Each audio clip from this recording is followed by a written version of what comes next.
ሰላም ጤና ይስጥልን እንደምን አላችሁ ውድ አድማጭ ተከታታዮቻችን። ዛሬ የአያቶላ አሊ ካሚኒ ታላቁ የኢራን መንፈሳዊ መለኮታዊ መሪ የሆኑት እንዴት እንዳረፉ አንዲት የተሰራች ስተት አለች። እሷን ስተት ምንድናት የሚለውን እንነግራችኋለን። ውድ አድማጭ ተከታታዮቻችን ለኢራናውያን ስብራት ለአሜሪካና ለእስራኤል ፍንድቅድቅ ያሉበት ሁኔታ ተፈጠረ። አያቶላ አሊ ካሚኒ ግድያቸው እንደተሰማ የተቆራሩት ሁለቱ አሜሪካና የእስራኤል መሪዎች፣ ኢራናውያን ግን በርካቶች አለቀሱ። የአያቶላ አሊ ካሚኒ አንዲት ስተት መጨረሻ ህልፈታቸው እንድትሆን ያስገደደቻቸው ምንድነው የሚለውን እናያለን።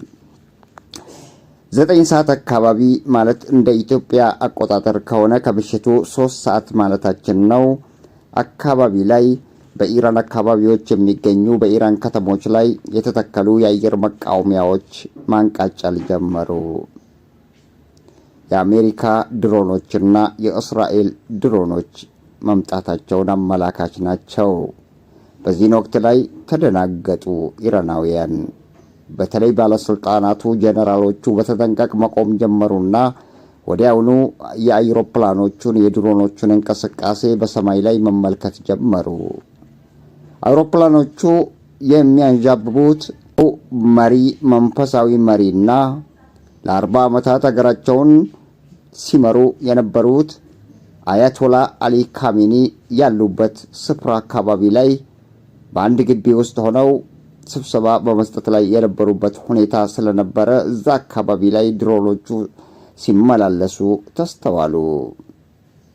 ጥቃት አልተፈጸመም። እንደገና ትንሽ ቆየና ሁለተኛው የአየር መቃወሚያው ጩኸቱን አሰማ። እንደገና የተደናገጡት ጀነራሎችና የአገሪቱ ባለስልጣናት የመንግስት ኃይሎች ሁሉ ምን ሊፈጸም እንደሆነ ግራ የተጋቡት ጥርጣሬያቸው የአሜሪካና የእስራኤል የድሮን ጥቃቶች ሳይሆኑ እንደማይቀሩ ተገነዘቡ።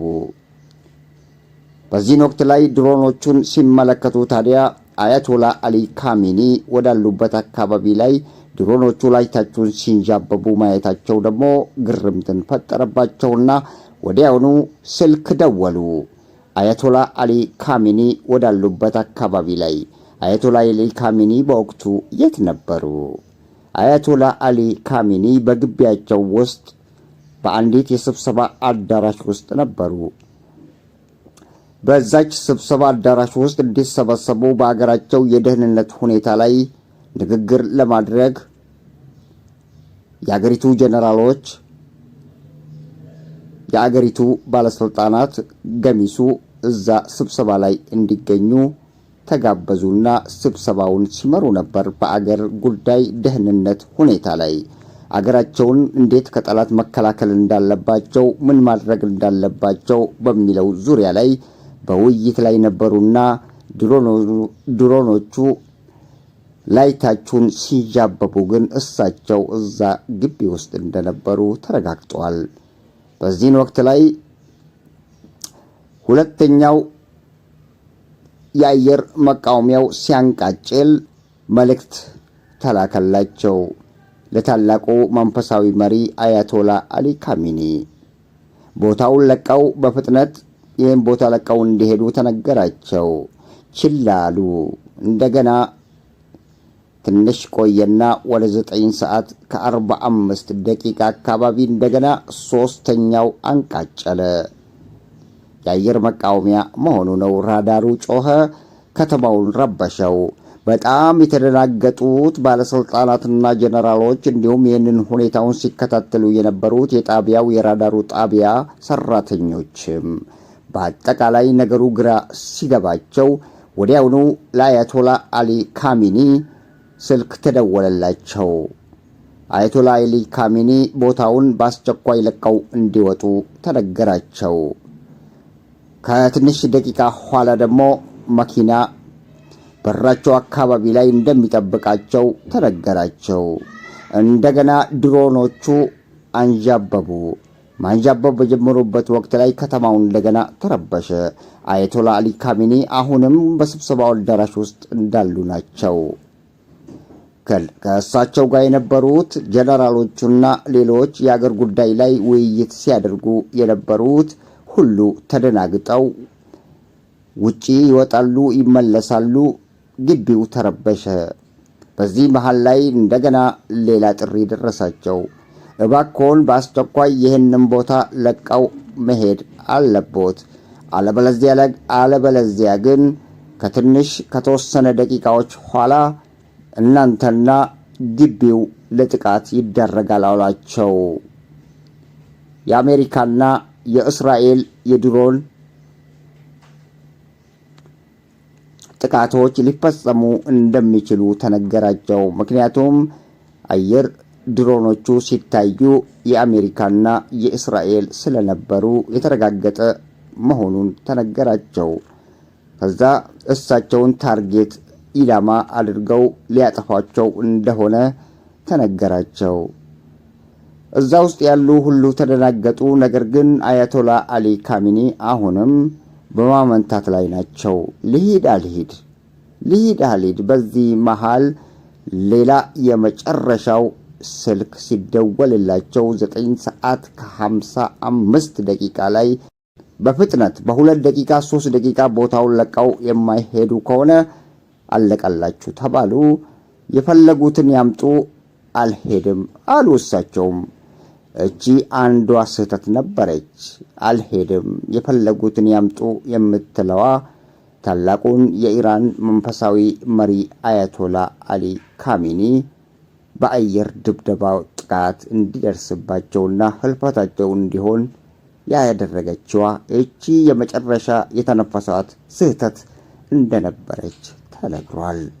አያቶላ አሊ ካሚኒም ከተወሰነ ደቂቃዎች ኋላ ድሮኖቹ እነዛን ግቢና ከግቢው በስተግራ ያሉትና በስተቀኝ ያሉትን ቤቶችና ግቢዎች በአጠቃላይ በ1 2 3 ሳይሆን በተከታታይ በከባባድ መድፎች ተደበደቡ። ቦታው በትክክል ታርጌቱን ኢላማውን መጥቶ መደብደቡ እውነትም የተነገራቸው የእስራኤሉ ጠቅላይ ሚኒስቴር ቤንያሚን ኔታንያሁ ለረጅም ጊዜ ሲከታተሉ የነበሩት እሳቸውን ስለሆነና ለ40 ዓመታት ሲያድኗቸው የነበሩ እሳቸውን በመሆኑ ዛሬ ላይ እሳቸው ያሉበት ቦታ በርካታ ጊዜ በድሮን ጥቃት ለመምታት አስበው ሳይሳካላቸው በመቅረቱ ቦታው በትክክል ታርጌቱ መመታቱን ያወቁት ቤንያሚን ኔታንያሁ ዘለሉ፣ ጮሁ፣ ደስታቸውን ሐሴታቸውን አሰሙ። ታዲያ በስተመጨረሻ ላይ ምን አሉ? የኢራኑ ታላቁ መንፈሳዊ መሪ አያቶላ አሊ ካሚኒ ተገደሉ፣ ሬሳቸው ይሄው ብለው ተናገሩ። የአሜሪካው ፕሬዝዳንት ዶናልድ ትራምፕም ታላቁ መሪ አያቶላ አሊ ካሚኒ መገደላቸውን ለዓለም ሕዝብ አስታወቁ። ታዲያ ዛሬ ላይ ቆመን የእስራኤሉ ጠቅላይ ሚኒስቴር ቤንያሚን ኔታንያሁ ዛሬስ ምን አሉ? ስለ እሳቸው ግድያ ምን ብለው ተናገሩ? ለ40 ዓመታት ስከታተለውና ለማድረግ ስፈልገው የነበረው ሁኔታ ሳይሳካልኝ በርካታ ጊዜ ሲደናቀፍብኝ ነበር። ዛሬ ግን ተሳክቶልኝ የሆዴን አደረስኩ። በጣም ደስ አለኝ። ለ40 ዓመታት የሰራሁትን የልፋት የድካም ዋጋዬን አገኘው። ታላቁ መንፈሳዊ መሪን ድምጥማጡን አጠፋሁት አሉና ደስታቸውን ገለጹ።